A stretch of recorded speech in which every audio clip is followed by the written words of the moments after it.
परम पूज्यपाद आचार्य देवेर चरणे आमार अविरत प्रणाम। सत्संगे उपस्थित सभापति ऋत्विक महोदयगण, যাজক উদ্যোজ্য কর্মীবৃন্দ এবং অমৃত পথের যাত্রী দাদা ও মায়েরা আমার এবং আপত্ত স্নেহের ছোট ছোট ভাই বোনেরা আমার, যত স্থানে আন্তরিক রাও জয় গুরু। যুগে যুগে পুরুষোত্তম এই ধরনের বুকে আসেন, তার মর্মমূলে এই থাকে তার যে লীলার মাধ্যমে তিনি যে জীব সৃষ্টি করেছেন, তাদের লীলার মাধ্যমে, লীলা খেলার মাধ্যমে তাদেরকে তিনি সেই সৃষ্টি বজায় রাখার জন্য যুগে যুগে তার আবির্ভাব। তিনি বিশ্বব্রহ্মাণ্ডের মালিক, সেই সৃষ্টির এখন কলির অন্তিম সময় তার যে বিনাশ কালের নমুনা, তাই তিনি দেওঘরে থাকাকালীন গভীর রাত্রে উঠে কান্না করতেন। তখন তার অঙ্গরক্ষীরা যার ছিলেন ননীভূষণ চক্রবর্তী এবং অন্য ভক্তবৃন্দ, গোসাইদা, এনারা সবাই বলতেন, ঠাকুর আপনি এরকম আবেগ কেন সৃষ্টি করেন, এরকম কান্না কেন করেন? তখন বললেন, আমি সুদূর দেখছি ভবিষ্যতে যে রক্ত গঙ্গা বয়ে যাচ্ছে, আর মানুষ এমনই পরিস্থিতি আসবে যে মানুষের আশ্রয়স্থল থাকবে না, তাদের শয্যাস্থল থাকবে ধরণী, আর আকাশের চাঁদ থাকবে তাদের ছাদ। এই পরিস্থিতিতে তাদের এই পরিস্থিতি থেকে কীভাবে বাঁচানো যায়, তাই তিনি আমার সেই আবেগের জন্য আমি কেমন করে বাঁচাতে পারবো, তাই তিনি আহ্বান করে বারবার তিনি জানিয়েছেন, সেই আবেগের জন্য তিনি ক্রন্দন করতেন। তখন ননীদা চক্রবর্তী মহাদেব বললেন, ঠাকুর আপনার বার্তা আমি সবাই করে দেবো। তখন ঠাকুর শান্ত হতেন। কৃষ্ণপ্রসন্ন ভট্টাচার্য তাই ওনার আবেগে দিয়েছেন। তাই এবার সেই আবেগের মাধ্যমে সবার নামের মাধ্যমে সেটা হতে পারে।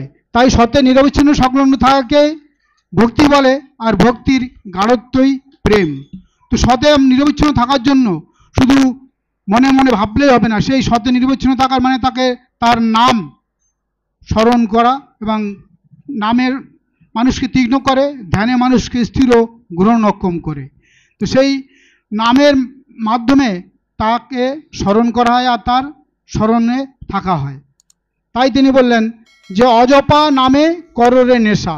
এই নেশার মাধ্যমে তাকে যে যত মন প্রাণ দিয়ে, ভক্তির মাধ্যমে দিয়ে, শ্রদ্ধার মাধ্যমে তাকে স্মরণ করবে, তিনি তাকে পুঙ্খানুপুঙ্খ রূপে কোনো না কোনো পরিস্থিতিতেই তিনি তাকে রক্ষা করবেন। তাই তিনি বললেন সত্যানুসরণে, সৎনাম মনন করো, সৎসঙ্গের আশ্রয় গ্রহণ করো, আমি নিশ্চয়ই বলছি তোমাকে আর তোমার উন্নয়নের জন্য ভাবতে হবে না। তাই তার বাণী সব তার সেই নিশ্চয়তার বাণী। তাই তিনি যা বললেন সেইগুলো পালন করে চললে, সেই নিষ্ঠায় তাকে স্মরণ করে চললে তার তিনি সর্বান্তঃকরণে রক্ষা করবেন। তাই তিনি এবার বিভিন্ন পর্যবেক্ষণেতে প্রথমে পরম পূজ্যপদ আচার্যদেবের আচার্য পরম্পরা রেখে গেছেন। তাই তিনি বলেছেন, এবার করিব লীলা অতি চমৎকার, আমি হেন নাহি জানি অন্যে কোন ছাড়।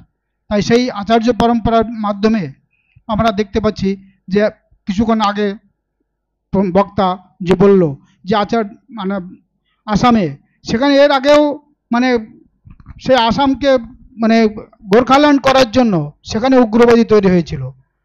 সেই উগ্রবাদীদেরকেও দীক্ষা দেওয়ার পরে এমনকি এমন লোক ধরে নিয়ে গেছে, তাদেরকে মেরে ফেলবে, মাস্টার, স্কুলের মাস্টার, তাদেরকে ধরে নিয়ে গেছে, তাকে আমাদের সঙ্গে যুক্ত হও, তাহলে তোমার প্রাণে মেরে ফেলবো। তখন তিনি কি করলেন, সেই ঠাকুরের অটুটভাবে ইষ্টবিধি করা, ঠাকুরের নাম ধ্যান করা, সেই দেখে সেই আতঙ্কবাদীরা বলল, এরকম ধরনের লোককে আমরা মেরে কি করব। তখন তিনি বললেন, আমি ঠাকুর পরম পিতা ঠাকুর অনুকূলচন্দ্রের শিষ্য, তোমরাও অনুসরণ করো, তোমরাও তোমাদের জীবন কোনো ব্যর্থ হবে না। তাই দেখে সেই সব আতঙ্কবাদী ঠাকুরকে দীক্ষা নিয়ে তারা শুধরে গেছেন এবং তাদের জীবন আমূল পরিবর্তন হচ্ছে। আর এই যে চাকরি বাকরি যে আন্দোলন, তুমি ঠাকুর বললেন, শ্রদ্ধা তপে যোগ্য যারা দাবির পূরণ পাবেই তারা। তো শ্রদ্ধা তবে নিজের ভিতরে শ্রদ্ধা জাগানোর জন্য যা আছে ব্রহ্মাণ্ডে তা আছে এই ভাণ্ডে, তার এই নামের মাধ্যমে সেটা জাগৃত করতে হবে। নাম ধ্যানের মাধ্যমে তুমি নাম ধ্যান করলেই সেটা ঠাকুর নিজেই দেখাই দিয়েছেন। যখন তিনি দীক্ষা নিয়ে দেখলেন মা মনমোহিনী মন্দির থেকে বেরিয়ে আসছেন, তার শরীরের জন্য একটা জ্যোতি, তাই ভাবলেন এরকম কেন হলো, মানে সেই মন্দির থেকে নাম ধ্যান করে বেরিয়ে আসছেন, তাই সেই জ্যোতি দেখে ঠাকুর ভাবলেন আমিও তো এইরকম জ্যোতি পড়তে পারি। তাই তিনিও নাম ধ্যান করতে করতে সেই হুজুর মহারাজের সামনে মন্দিরে এসে নাম ধ্যান করে ওনার মনে এমন আনন্দ ফুটে বেরোলো, উনি এখন ছটফট করছে আমি কি করব। আর আনন্দে এত উৎপেলিত, এত মানে মানে আনন্দিত, সে তার ভাব কাকে প্রকাশ করবে। তাই সে আনন্দের সঙ্গে সঙ্গে কি করেছে, মানে ওই কুষ্টিয়া মানে 2 কিলোমিটার হেঁটে গেছে, মানে আনন্দে তার উদ্বেল, তার ভিতরে আলোড়ন সৃষ্টি হয়েছে। সে আনন্দে কি করবেন, তাই সেই দ্রুত গতিতে সেই কুষ্টিয়া চলে গেছেন, আবার কুষ্টিয়াতে ফিরে আসছেন, তবুও তার সে আনন্দের সেই উদ্বেল ঠান্ডা হচ্ছে না। তখন তিনি কি করলেন, সঙ্গে সঙ্গে যে পদ্মায় লাফিয়ে পড়লেন। পদ্মায় লাফিয়ে আবার পদ্মা সে সাঁতার কেটে, আর তারই পরিবর্তিত আমরা এখন দেখতে পাই সেই যে পদ্মা হিমায়তপুরের আশ্রমকে করে নিয়ে যেত, সে এখন 10 কিলোমিটার হিমায়তপুর থেকে 10 কিলোমিটার দূর চলে গেছে তার প্রবাহ। এমনও দিন গেছে ঠাকুরের, মানে এটা তো আবেগের মানে আনন্দের উচ্ছ্বাস, সেটা এরপরে সেটা বলছি। তো সে আনন্দের উচ্ছ্বাসতায় তিনি ভাবলেন এটা আমি কার কাছে পুরো করব। তার একমাত্র নিদর্শন ছিল মা এই দুনিয়ায়, তাই তিনি ঠাকুর বানু দিয়ে গেছেন মাতৃভক্তি অটুট যত সেই ছেলে হয় কৃতিযত। তো সেই আবেগ মানে ভাবের আবেগ, গুণের আবেগ মাকে প্রকাশ করার জন্য এসে গেছেন। তো মাকে প্রকাশ করে আসার সময় তিনি এসে দেখলেন মা তখন ওই উঠান লেপে ঘরে প্রবেশ করেছেন। তখন সেই আনন্দে ওনার মা কাছে না বলতে পারলে ওনার সেই শরীরে সেই আনন্দের উচ্ছ্বাস, আনন্দের উদ্বেল সেটা থামছে না। তখন ওই উঠান বাদে সঙ্গে সঙ্গে মা করতে করতে মানে সেই কিন্তু জামা কাপড় সব ভেজা আছে, তার নেই, মার কাছে না বলতে পারলে ওনার সেই মন ফেটে যাচ্ছে, মানে মনের আবেগের সেই মনের ইয়েতে মানে সেই আনন্দে তিনি একদম উদ্বেলিত হয়ে গেছেন। সঙ্গে সঙ্গে যে মার কাছে বলছেন, মা তখন দেখছি কেবলই উঠানটা নেপে ঘরে ঢুকেছেন। তখন সঙ্গে সঙ্গে যে মার কাছে গেছে তখন কানটা মুলি দিয়ে একটা চড় দিয়ে বললো তুই কবে বড় হবি, তুই কবে বড় হবি।